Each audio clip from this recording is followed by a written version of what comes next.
요한복음 17장은 예수님의 대제사장적인 기도를 보여주고 있습니다. 서두에 예수님 자신을 위한 기도로 시작하여 중반에 제자들을 위해 기도하심과 이제 후반부에 그리스도를 믿는 모든 성도들을 위해서 기도하고 있음을 봅니다.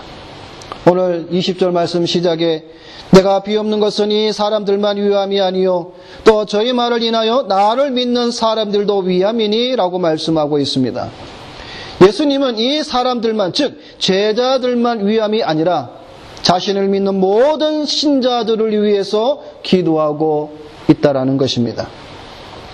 그리스도를 믿는 모든 사람을 위해서 예수님은 무슨 기도를 하셨는가?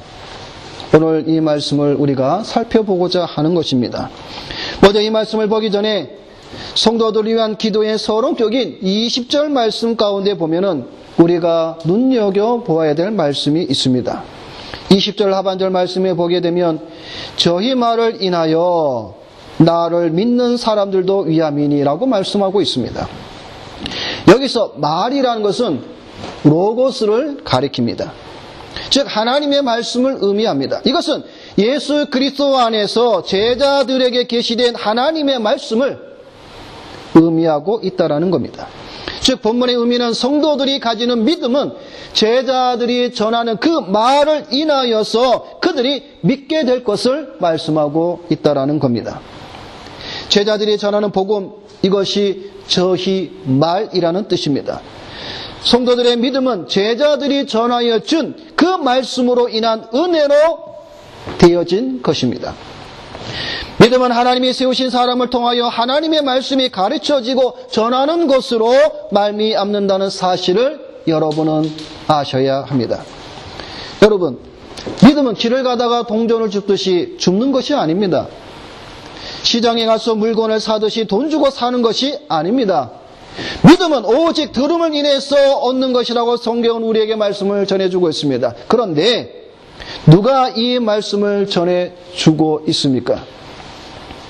천사가 나타나서 전해주고 있습니까? 아니면 기도하다가 환상으로 하나님의 음성을 듣습니까? 아니면 여러분이 꿈을 꾸다가 꿈속에서 제자들이나 천사들이 나타나서 하나님의 말씀을 전해주고 있습니까? 아닙니다. 하나님이 세우신 사역자들을 통해서 전해주고 있다라는 사실을 성경은 우리에게 분명히 말씀하고 있습니다. 고린도전서 3장에 사도 바울은 이렇게 말씀하고 있습니다. 그런즉 아볼로는 무엇이며 바울은 무엇이뇨? 저희는 주께서 각각 주신 대로 너희로 하여금 믿게 한 사역자들이니라. 여러분들이 믿음을 갖게 되었다면 그 믿음을 갖게 하는 말씀을 전하는 사역자가 있었다는 것입니다. 하나님께서 사역자를 교회에 세우신 것은 말씀을 전하여 믿게 하려는 것입니다. 여러분에게 말씀을 전하는 사역자가 누구입니까? 아볼로입니까? 사도 바울입니까? 아니면 베드로입니까? 누구입니까?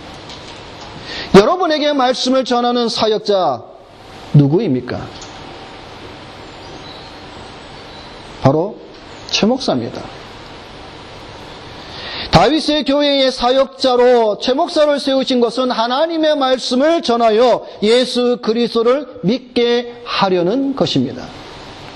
그러므로 최 목사가 하나님의 말씀을 전할 때 성도들은 최 목사의 말을 사람의 말로 받는 것이 아니라 주께서 주신 하나님의 말씀으로 받아야 한다는 것을 우리에게 가르쳐주고 있는 것입니다. 이것이 여러분들에게, 성도들에게 유익이라는 것을 알아야 합니다.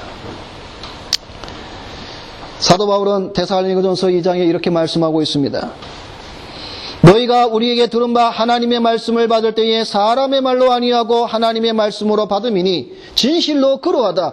이 말씀이 또한 너희 믿는 자 속에서 역사하느니라. 데살로니가 교회의 성도들은 바울이 전하는 말씀을 사람의 말로 듣지 아니하고 하나님의 말씀으로 받았습니다. 그렇게 함으로 그들이 어떤 은혜를 받았습니까? 말씀이 그들 속에서 역사하였다라고 증거하고 있습니다. 여러분, 역사하였다라는 말이 무슨 말입니까? 역사하였다는 말은 그 말씀이, 사도 바울이 전하는 그 말씀이 그들의 삶을 통하여, 그들의 입술을 통하여 활동하였다, 움직였다, 힘을 발휘하였다라는 뜻입니다. 여러분, 아무리 좋은 자동차가 있다 하더라도 그 차가 움직이지 않는다면 무슨 소용이 있겠습니까? 아무 소용이 없습니다. 말씀을 들어도 역사가 없고 움직임이 없고 활동하지 않는다면 무슨 유익이 있겠습니까? 여러분이 10년, 20년, 30년 하나님의 말씀을 들어도 여러분이 그 말씀을 통해서 역사가 없는다면 과연 그 말씀이 여러분에게 무슨 유익이 있겠습니까? 그런데 데살로니가 교회 성도들에게는 믿음의 역사가 일어났다라고 말씀하고 있습니다. 데살로니가 교회 성도들에게 이런 믿음의 역사가 일어난 원인이 무엇이었습니까? 그것은 바로 그들이 사도 바울에 전하는 그 말씀을 하나님의 말씀으로 받았다라는 것입니다. 사람의 말로 듣지 않았다라는 것입니다.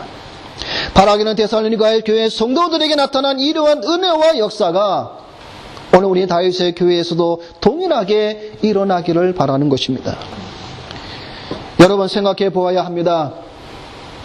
말씀을 들어도 왜 나에게 역사가 일어나지 않는가?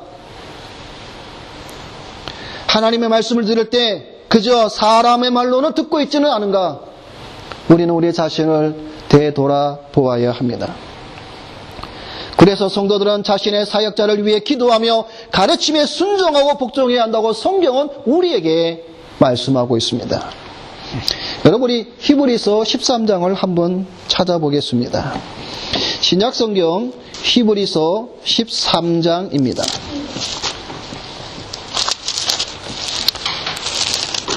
신약성경 368페이지 히브리서 13장입니다.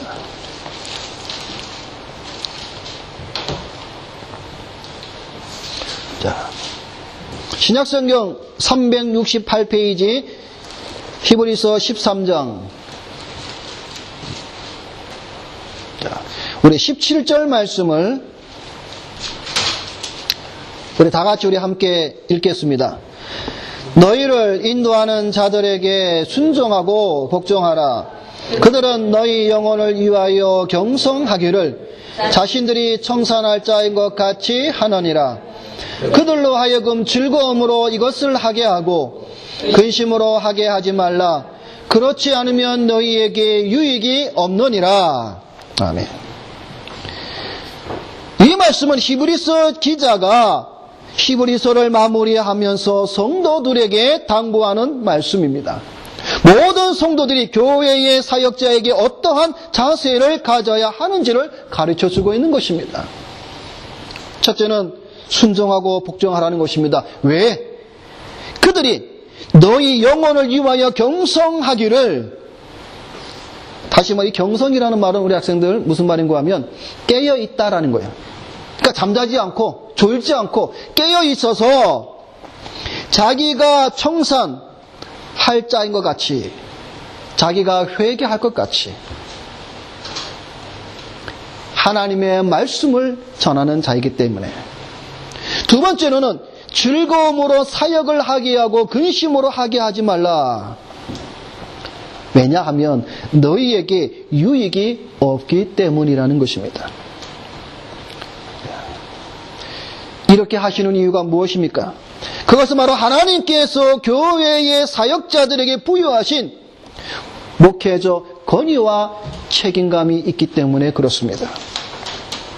그래서 여러분들이 하나님의 말씀을 들을 때에 그 말씀에 순종하고 복종하고, 또한 그 사역자를 하여금 즐거움으로 근심하지 말고 이 일을 하게 하라고 성경은 우리에게 말씀하고 있다는 겁니다. 여러분, 그렇다고 해서 오늘날 교회 안에 잘못 인식되어진 목회자가 구약의 제사장처럼 또는 교주처럼 섬기라고 하는 말씀은 아닙니다. 그것은 여러분이 잘 구분을 해야 됩니다. 히브리서의 가르침대로 순종하고 복종해야 하는 데에는 조건이 있습니다. 그것은 제자들의 가르침, 즉 성경의 가르침을 바로 전하는 사역자의 말에 순종하고 복종하라는 말씀입니다. 아무 말에나 순종하고 복종하라는 것이 아닙니다. 그래서 사도 바울은 갈라디아서에서 이렇게 우리에게 말씀해 주고 있지 않습니까? 우리가 너에게 전한 복음 외에 다른 복음을 전하면 저주를 받을지어다. 바울은 자신이 전한 복음 외에 다른 것을 전하면 저주를 받을 것이라고 말씀하고 있습니다. 심지어 하늘로부터 내려오는 천사라도 그가 다른 복음을 전하면 저주를 받을 것을 말씀하고 있습니다.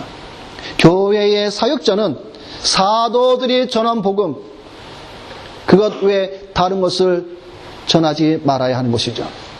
교회의 사역자가 사도들이 전한 말씀에 다른 것을 전할 때에 그 말씀에는 순종하고 복종하지 않아야 된다라는 것입니다. 맹목적인 순종, 맹목적인 복종이 아니라는 것입니다. 교회의 사역자를 통해서 하나님의 말씀을 온전히 가르칠 때 그 말씀을 하나님의 말씀을 받아 순종하며 복종하라는 말씀이라는 것이죠. 이것은 어디까지나 성경의 가르침이 교회의 사역자를 통해서 여러분들에게 전하는 그 말씀으로 인하여서 여러분이 예수 그리스도를 믿게 되는 그 믿음이 너희 속에 들어간다는 것이죠. 그래서 오늘 20절 말씀에 저희 말을 인하여 너희로 믿게 하려 함이라 말씀하고 있다라는 사실입니다. 이제 그리스도를 믿는 모든 사람을 위해서 예수님께서 마지막으로 중보 기도하시는 내용이 무엇인가를 우리가 살펴보겠습니다. 예수님께서 첫 번째로 성도들을 위해서 기도한 것은 하나됨을 위해서 기도하셨습니다. 21절 상반절에 보면 아버지께서 내 안에 내가 아버지 안에 있는 것 같이 저희도 다 하나가 되어 우리 안에 있게 하사. 오늘 성경 본문이 말씀하는 이 하나가 된다는 말은 어떤 사회에서 세상에서 말하고 있는 조직적으로 제도적으로 하나가 되라는 말이 아닙니다. 사랑 안에서 하나됨을 말씀하고 있습니다. 그런데 이 하나가 되는 것은 믿음 안에서 영적인 공동체를 이루는 교회를 의미하고 있다라는 것입니다. 우리는 그리스도를 믿음으로써 죄의 사함을 받아 하나님과 연합되어 모든 성도들이 그리스도 안에서 한 몸을 이루게 되는 것입니다. 그것이 바로 교회입니다. 23절을 보게 되면 중요한 말씀을 하고 있습니다. 곧 내가 저희 안에 아버지께서 내 안에 계셔 저희로 온전함을 이루어 하나가 되게 하려 함은, 저희로 즉 성도들로 하여금 온전함을 이루어 하나가 되게 하려 함을 말씀하고 있습니다. 하나가 되게 하시는데 온전함을 이루어 하나가 되게 하신다고 말씀하고 있습니다. 여러분, 여기 온전함이다라는 무슨 말인가 하면 이 원문을 보게 되면 완전하다, 완성하다, 성취하다, 그런 의미입니다. 우리 학생들은 이 온전함이 무슨 뜻인가 하면 영어로 말하게 되면 perfect입니다. 또 하나의 뜻은 complete입니다. 성취되고 완전하다는 것이죠. 저희로 온전함을 이루어 하나가 되게 하려는 것은 모든 믿는 자들이 완전하게 하나가 되게 하려는 것입니다. 저희로 온전함을 이루어 하나가 되게 하려는 것은 모든 믿는 자들이 하나가 되게 성취하려는 것입니다. 온전하게 하나됨의 조건이 있습니다. 아주 중요한 조건이 있습니다. 그것이 바로 무엇이냐면 아내라는 뜻입니다. 영어로 말하면 in입니다. 21절에 아버지께서 내 안에 내가 아버지 안에 있는 것 같이, 이 말씀과 더불어 26절에도 나를 사랑하신 사랑이 저희 안에 있고 나도 저희 안에라는 말씀을 우리가 보게 됩니다. 성도는 그리스도 안에 있을 때만이 온전함으로 하나가 된다라는 뜻입니다. 온전함을 이루어 하나가 되게라는 이 의미는 교회, 다시 말해서 성도들의 모임이, 성도들이 서로 연합함이 그리스도 안에서 완전하게 하나가 된다라는 뜻입니다. 하나님과 그리스도는 본질적으로 하나입니다. 그리스도 자신이 하나님과 하나이신 것처럼 성도들도 하나가 되기를 바라고 계십니다. 하나님과 그리스도가 하나이듯이 그리스도 안에 있는 성도들도 그리스도와 하나입니다. 이것을 위해 예수님께서 기도하셨습니다. 예수님은 성도들이 하나가 됨을 위해서 기도하셨다라는 것이죠. 성도들이 일체가 되며 연합됨을 말씀하고 있습니다. 모든 성도는 그리스도와 연합되어 한 몸에 속합니다. 교회는 머리 대신 그리스도를 중심으로 모든 성도들은 지체로서 한 몸을 이룬다는 것입니다. 사도 바울이 이렇게 말씀하고 있습니다. 몸은 하나인데 많은 지체가 있고 몸의 지체가 많으나 한 몸인과 같이 그리스도도 그러하니라. 몸 가운데서 분쟁이 없고 오직 여러 지체로 서로 같이하여 돌아보게 하셨으니 만일 한 지체가 고통을 받으면 모든 지체도 함께 고통을 받고 한 지체가 영광을 얻으면 모든 지체도 함께 즐거워하나니 너희는 그리스도의 몸이요 지체의 각 부분이라. 지난주에도 제자들을 위해서 예수님께서 기도하실 때에 하나됨을 기도하셨습니다. 그때에도 동일하게 이 말씀을 전해드렸습니다. 여러분, 우리 몸이 분쟁 없이 우리가 원하는 대로 우리가 활동할 수 있는 것이 무엇이라 그랬습니까? 연합되었다라는 것이죠. 각자 따로 놀지 않았다라는 것이죠. 그래서 여러분, 지난주에 제가 이런 말씀을 드렸죠. 내가 어디를 가고자 하는데 오른발은 가는데 왼발은 나 가기 싫다고 안 움직이면 갈 수가 없죠. 배가 고파서 밥을 먹어야 되는데 입은 밥을 먹겠다고 벌렸는데 눈은 감아버리고 손은 힘들다가 안 올리면 먹을 수가 없습니다. 다 각자입니다. 교회 안에서도 마찬가지죠. 교회 안에서도 성도들도 서로 다 각자 따로 놀면 교회는 하나가 될 수가 없습니다. 교회 안에 있는 성도들은 다 지체입니다. 어떤 분은 눈이며 어떤 분은 손이며 어떤 분은 발입니다. 다 각각 자기의 맡은 그 지체 속에서 하나가 되어야 된다는 것이죠. 그럴 때에 그 교회가 온전함으로 하나가 된다라는 것입니다. 그리고 그리스도 안에는 구분이 없이 다 하나라는 뜻입니다. 골로새서 3장에 보면은 거기는 헬라인과 유대인이나 할례당과 무할례당이나 야인이나 수구디아인이나 종이나 자유인이 분별이 있을 수 없나니 다 하나입니다. 여러분, 그래서 교회에는요 어느 한 부류의 사람이 오는 것이 아니죠. 쉽게 말하면 교회 안에는 온갖 부류의 사람들이 다 모입니다. 배운 사람, 못 배운 사람 다. 근데 여러분, 교회 안에서 하나가 되지 못한 이유가 뭔지 아십니까? 교회에 들어와서 자기를 내세웁니다. 무슨 말인가 하면 세상에서 사장이 교회에 와서 사장입니까? 아니죠. 세상에서 하인이 교회에 들어왔다고도 하인입니까? 아닙니다. 교회 안에는 사장이나 직원이나 종이나 동등합니다. 하나입니다. 그래서 교회 안에는 다 평등합니다.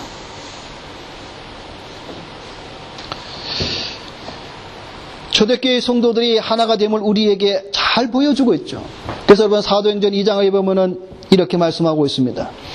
날마다 마음을 같이하여 성전에 모이기를 힘쓰고 집에서 떡을 떼며 기쁨과 순전한 마음으로 음식을 먹고, 또 4장에 보면 믿는 무리가 한 마음과 한 뜻이 되어 모든 물건을 서로 통용하고 제 재물을 조금이라도 제 것이라고 하는 이가 하나도 없더라.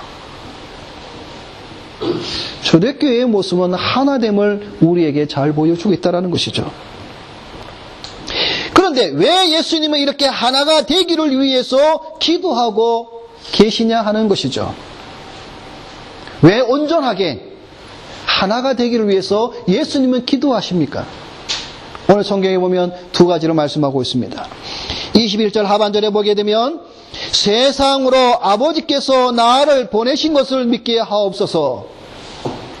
23절 하반절에 아버지께서 나를 보내신 것 같이 또 나를 사랑하신 같이 저희도 사랑하신 것을 세상으로 알게 하려 함이로소이다. 이 두 가지를 위해서 예수님은 모든 성도들이 하나가 되기를 위해서 기도하셨다라고 말씀하고 있습니다.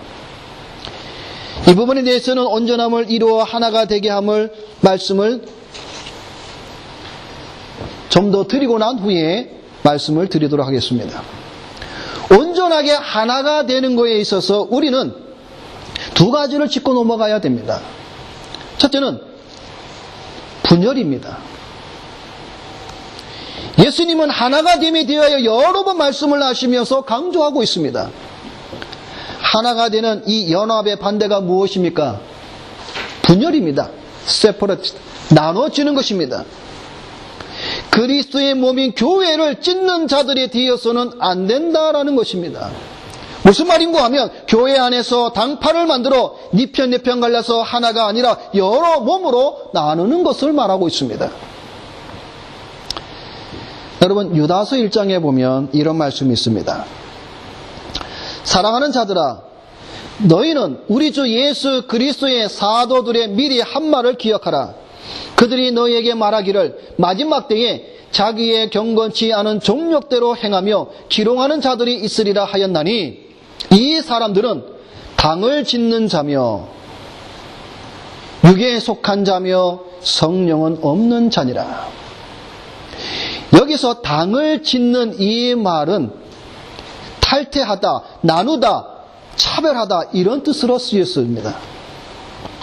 다시 말해서 그리스도의 공동체, 교회 안에 여러 파벌이나 당파를 만들어서 교회가 찢어지고 교회가 나눠지고 교회 안에서 성도들이 서로 불화하며 서로 미워하며 이러한 영향을 나타내는 것을 말하고 있습니다. 이런 자들을 가리켜서 육에 속한 자며 성령은 없는 자라고 성경은 말씀하고 있습니다. 여러분 그리스도의 몸인 주님의 몸인 교회를 어지럽히고 찢고 나누는 자들을 멀리하시기 바랍니다. 그들은 성령이 없는 자며 육에 속한 자입니다. 교회의 직분을 가졌다고 해서 장로나 권사나 집사나 그들이라도 그리스도의 몸인 교회를 분열시키는 자들이라면 그들 또한 성령이 없는 자입니다. 성경은 이들을 가리켜 기롱하는 자들이라고 말씀하고 있습니다.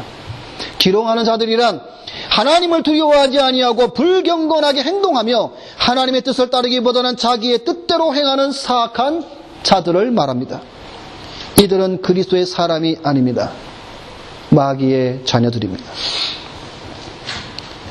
주님의 몸인 교회를 어지럽히고 찢고 나누는 자들에게는 분명한 하나님의 무서운 심판이 있음을 우리는 알아야 합니다. 왜냐하면 하나님께서 예수 그리스도의 핏값으로 교회를 사셨기 때문입니다. 핏값을 치르고 사신 교회를 찢고 나누는 분열시키는 자들을 하나님은 그냥 내버려 두지 않는다라는 것이죠. 반드시 그 대가를 치르게 하십니다. 두 번째로 생각할 것은 질서입니다. 온전하게 하나가 됨에 있어서 우리가 생각할 것은 두 번째로 질서입니다. 온전함으로 하나가 되는 것은 무질서를 말하고 있지 않습니다. 교회는요 질서가 있습니다. 왜냐하면 어지러움의 하나님이 아니라 질서의 하나님이시기 때문입니다. 여러분 질서와 계급은 다릅니다. 어떤 이들은 교회의 질서를 계급으로 생각하는 자들도 있습니다. 목사가 가장 높고, 그 다음은 장로, 그 다음은 권사, 그 다음에 안수집사, 그 다음에 집사, 그 다음에 송도, 이렇게 계급으로 나누는 것이 아닙니다. 이것은 잘못된 생각입니다. 교회에는 계급이 없습니다. 목사도 하나님 앞에 송도입니다. 장로도 권사도 집사도 모두가 다 하나님 앞에서 송도요 양입니다. 다만 주어진 은사대로 직분을 맡아 주님의 몸된 교회를 온전하게 세워나가기 위해서 하나님께서 주신 직분이라는 사실입니다. 직분이지 계급이 아니라는 겁니다. 여러분, 우리가 가족도 마찬가지죠. 우리 가정 안에서 여러분, 아빠가 제일 높습니까? 아빠가 대장입니까? 계급으로, 그 다음에 순위가 엄마가 높고, 그 다음 내 위에 형이 있고 누나가 있고. 여러분, 아니죠.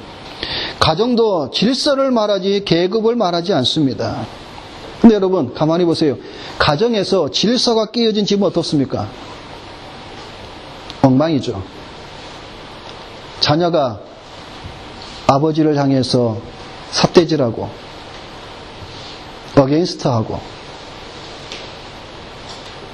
남편은 아내를, 아내는 남편을, 부모는 자식을 서로 질서를 이루지 못하고 그 질서를 깨트리면 그 가정은 어떻습니까?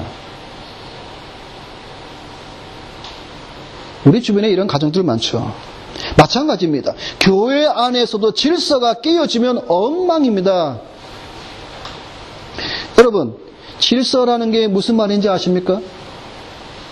질서라는 말은 혼란 없이 순조롭게 이루어지게 하는 사물의 순서나 차례. 쉽게 말하면 물이 잘 흘러갈 수 있도록 방해물을 없애고 아주 순서대로 차례대로 행하는 것이죠.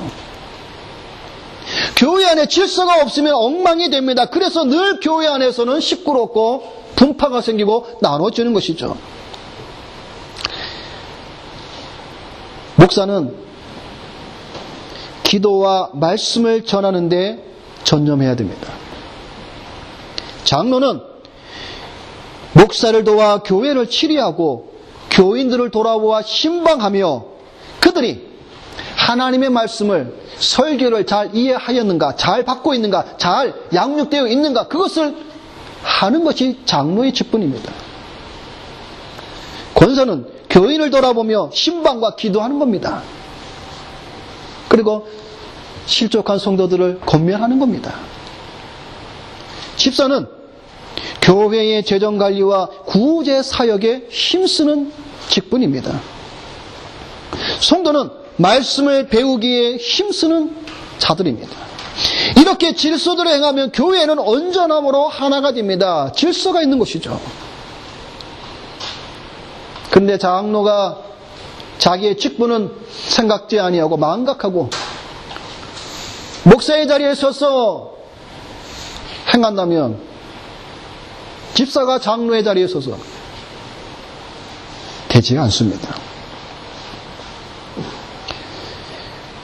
온전함으로 하나가 되는 것은 바로 질서입니다.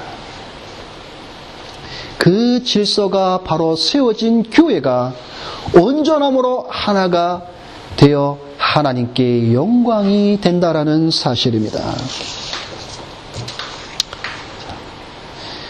예수님께서 두 번째로 성도들을 위해서 기도한 것이 무엇인가? 두 번째는 바로 믿음입니다. 예수님은 왜 하나가 되기를 위해 기도하고 계십니까? 두 가지를 말씀하고 있다고 방금 전에 말씀을 드렸죠. 21절과 23절의 말씀을 드렸습니다. 세상으로 아버지께서 나를 보내신 것을 믿게 하옵소서. 이것은 무슨 말씀인가 하면 교회가, 즉 성도의 공동체인 교회가 하나님과 그리스도 안에서 하나를 이룸으로써 세상이 이를 통해 믿음을 갖게 되기를 강구하시는 내용입니다. 근데 여기서 여러분이 오해하지 말아야 될 것은 여기서 말하는 세상, 이 말의 의미가 불신자들을 가리키는 것이 아니라 여기서 말하는 이 세상은 세상 사람들 가운데에 지금은 비록 불신자 가운데 있지만, 다시 말해 지금은 믿음을 가지고 있지 않지만 장차 믿음과 구원에 이르게 될 자들, 즉 택자들을 가리킵니다. 세상에 있는 택자들이 교회가 하나됨으로 인하여서 그들에게 믿음이 들어가게, 다시 말해서 아버지께서 예수 그리스도인 것을 보내신 것을 믿음으로 말미암아 구원을 얻게 하려는 하나님의 뜻이 담겨 있다라는 것입니다. 택자들을 아버지께서 예수님을 이 땅에 보내신 것을 믿도록 하기 위함입니다. 아버지께서 내 안에, 내가 아버지 안에 있는 것 같이 저희도 다 하나가 되어 우리 안에 있게 하사라고 말씀하신 것이 바로 이 말씀인 것입니다. 그러니까 여러분, 예수님께서 지금 하나가 되기 위해서 이 모든 성도를 위해서 기도하는 이 내용이 얼마나 중요한 것임을 여러분이 아셔야 됩니다. 하나님이 보내신 자는 오직 예수 그리스도이십니다. 근데 여러분, 세상은 예수님을 영접하지 않았습니다. 그리고 그가 하나님으로부터 오신 것을 믿지 않았습니다. 여러분, 세상은 예수님을 그저 4대 성인 중에 한 사람으로 만들어 버렸습니다. 세상은 예수님을 선지자 중에 하나로 만들어 버렸습니다. 세상은 이단자인 아리우스의 말처럼 그는 옛날에 계시지 않았던 적이 있었으며 그는 최초의 피조물이다라고 말하는 것을 따르는 자들이 있습니다. 여러분, 마태복음 16장에 보게 되면 이와 비슷한 장면이 나옴을 여러분이 아실 것입니다. 예수님께서 가이사랴 빌립보 지방에 이르렀을 때에 제자들에게 이렇게 질문을 합니다. 얘들아, 사람들이 나를 누구라 하느냐? 그럴 때 제자들이 이렇게 답변을 하죠. 더러는 세례 요한이라고 말합니다. 더러는 엘리야, 어떤 이는 예레미야나 선지자 중에 한 사람입니다 라고 말하고 있습니다. 그럴 때에 예수님은 그들에게 단도직입적으로 더 질문을 합니다. 그러면 너희는 나를 누구라 하느냐? 시몬 베드로가 대답하여 가로되 주는 그리스도시요 살아계신 하나님의 아들이시니이다 라고 고백을 하였습니다. 여러분, 베드로의 이 고백은 단순한 고백이 아닙니다. 실로 세상 모든 사람들의 이론과 지식을 무너뜨리는 강력한 선포입니다. 세상 사람들이 입을 꼼짝 못하게 하는 절대적인 진리의 고백입니다. 아버지께서 나를 보내신 것을 믿게 하옵소서라는 이 말씀은 우리가 한마디로 말할 때 그리스도의 선제하심을 가리키는 말씀입니다. 그리스도가 선제하셨다. 다시 말해서 그가 하나님의 아들로서 하나님과 함께 계셨던 분이다라는 고백인 것이죠. 그래서 사도 요한은 요한복음 1장에 태초에 말씀이 계시니라, 이 말씀이 하나님과 함께 계셨으니 이 말씀은 곧 하나님이시니라, 그가 태초에 하나님과 함께 계셨고.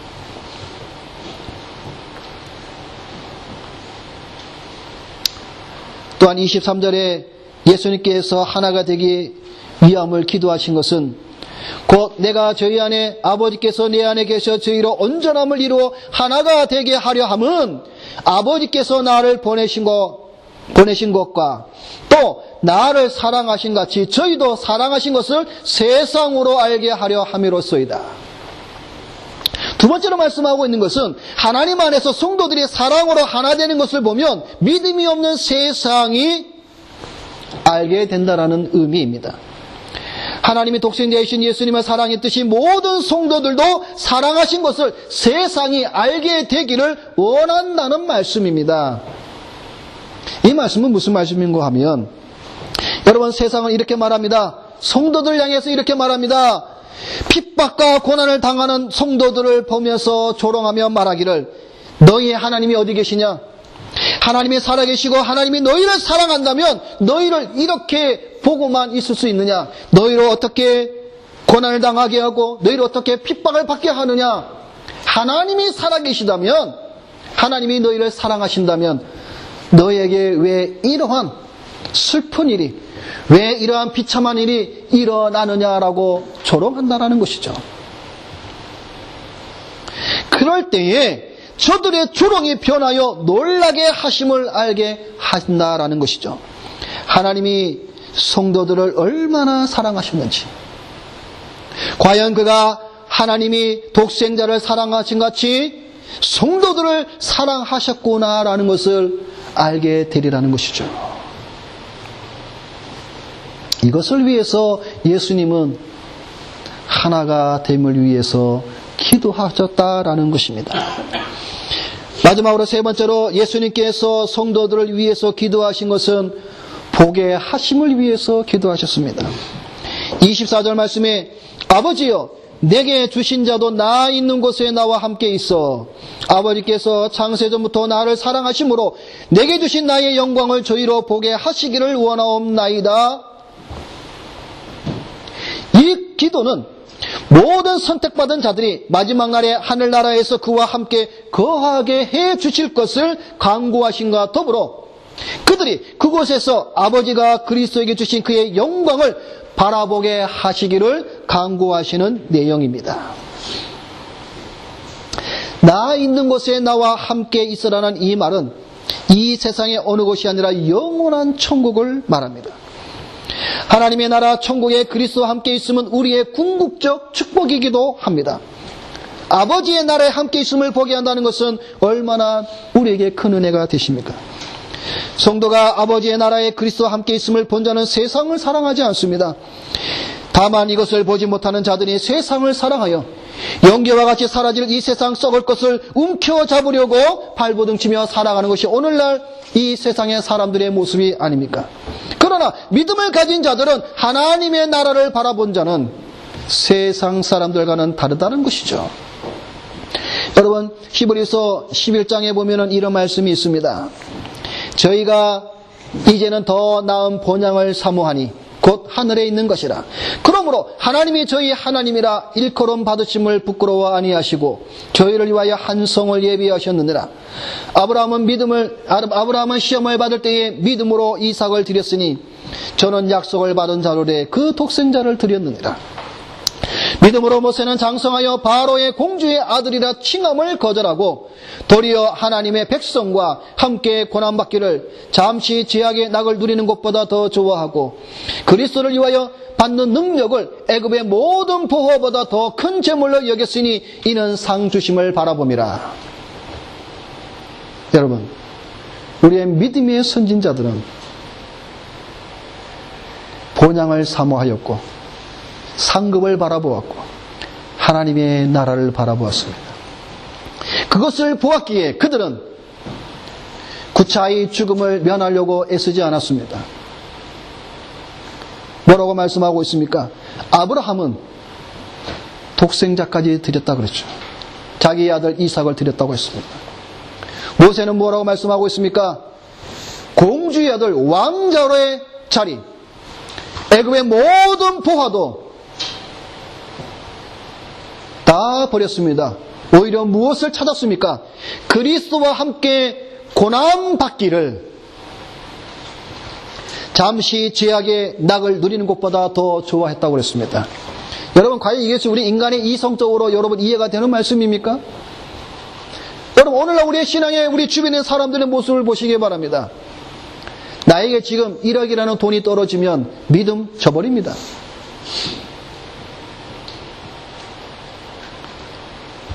믿음, 신앙 다 던져버립니다. 나에게 애굽의 보물을 준다고요? 그럼 신앙을 다 버립니다. 오늘 이 시대의 신앙의 모습이죠. 믿음으로 살아가고 믿음으로 생각하고 믿음으로 결정하고 믿음으로 선택해야 됨에도 불구하고 오늘날 우리 크리스천들은 히브리서 11장에 나오는 우리 믿음의 선지자들처럼 행하지 않습니다. 믿음으로 아벨처럼 제사를 드리지 않습니다. 믿음으로 에녹처럼 하나님과 동행하지 않습니다. 우리는 말로는 믿음으로 얘기하지만 실질적으로 우리가 선택하고 행하는 것은 믿음보다는 세상입니다.